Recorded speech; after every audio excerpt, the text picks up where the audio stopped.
Hello YouTube, this is Bry Guy Builds with another video.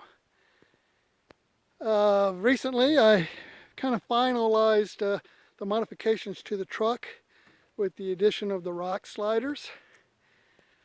I've been out doing a little off-roading in those Mark Twain National Forest and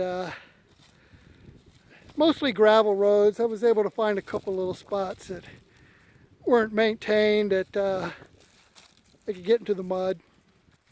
It was pretty nice. It's Tuesday, second week of January. It's probably 57, 58 degrees. It's a pretty nice day.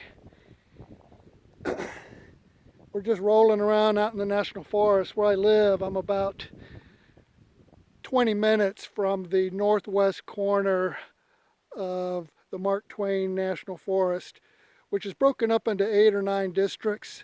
The one I'm closest to is the most northeastern, which is the Potosi-Salem district, which is what I'm in right now, just doing some exploring. Pretty nice. I've been looking for access to the Codaway, which is what we have here. This is a little launch area for boats. This is kind of a little lagoon. I don't know if it was man-made or not, but the Codaway is down that way. Pretty cool little area. Looks like it'd be good fishing. Great access. I'm not sure how good the swimming would be, but pretty nice. So you can kind of see the 33-inch tires. Got the nudge bar. It's got a hidden winch in there, a 9500 synthetic rope winch. It's behind the license plate. When I remove that portion of bumper, it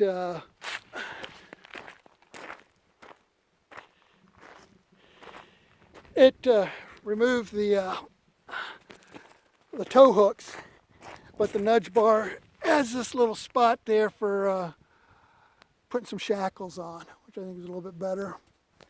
You can kind of see up there I got the ARB skid plates, which go all the way down past the transfer case. And then as far as those rock sliders are concerned, you can see if we come down here,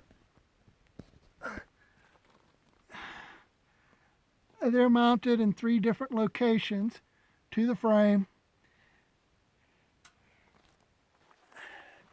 And they're pretty stout. I'm probably going to add some tack welds to them. These particular rock sliders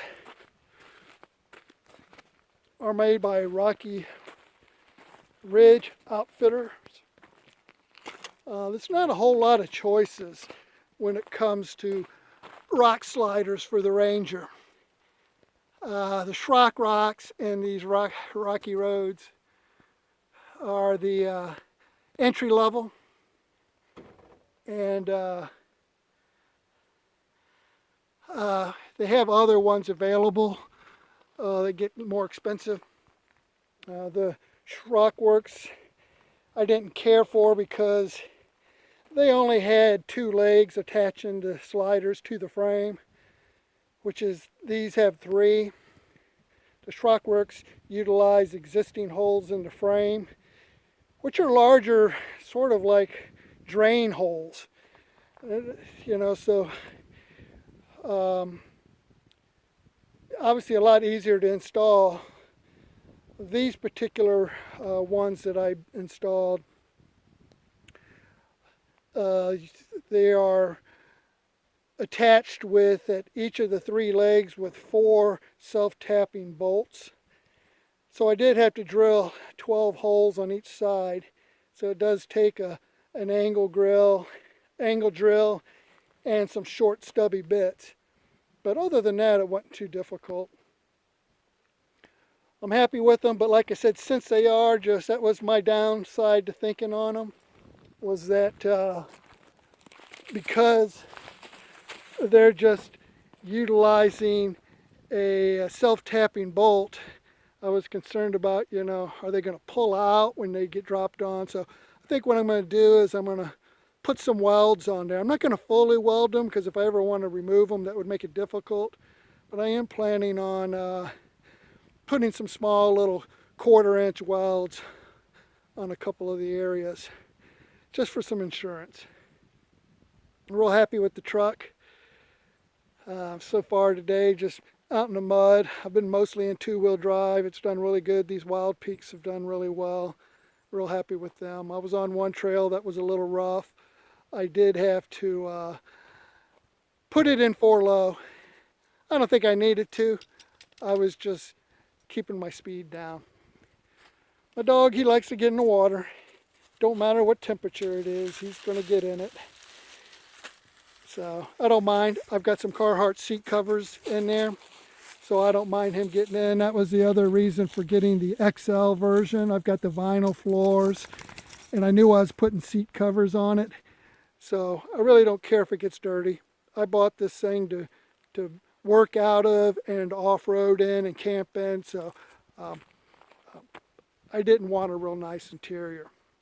I did the math, and literally everything, I mean everything other than taxes, sales taxes, I've got $38,600 in this truck.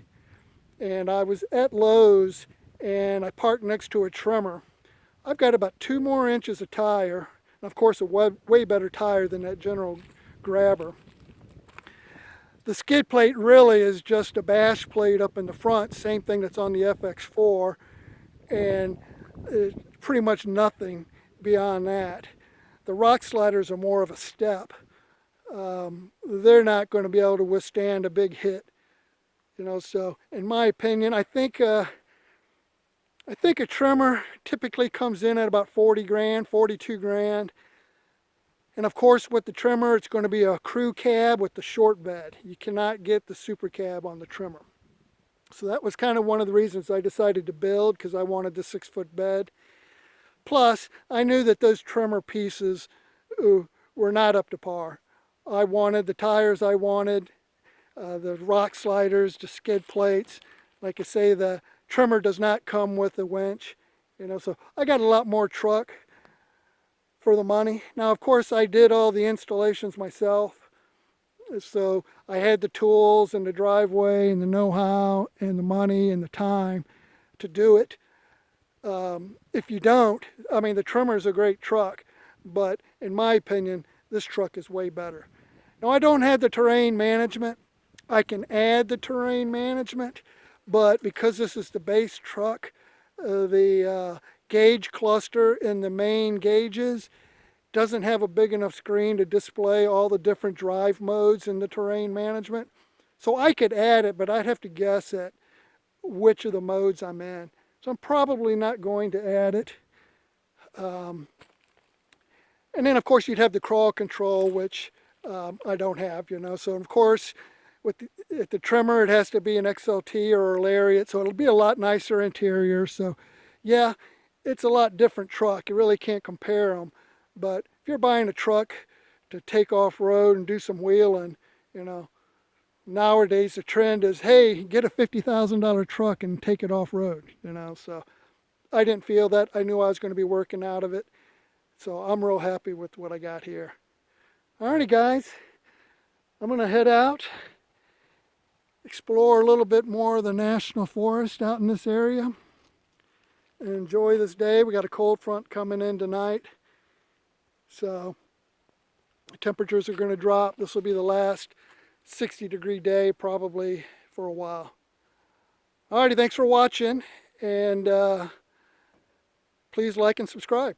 We'll see you later.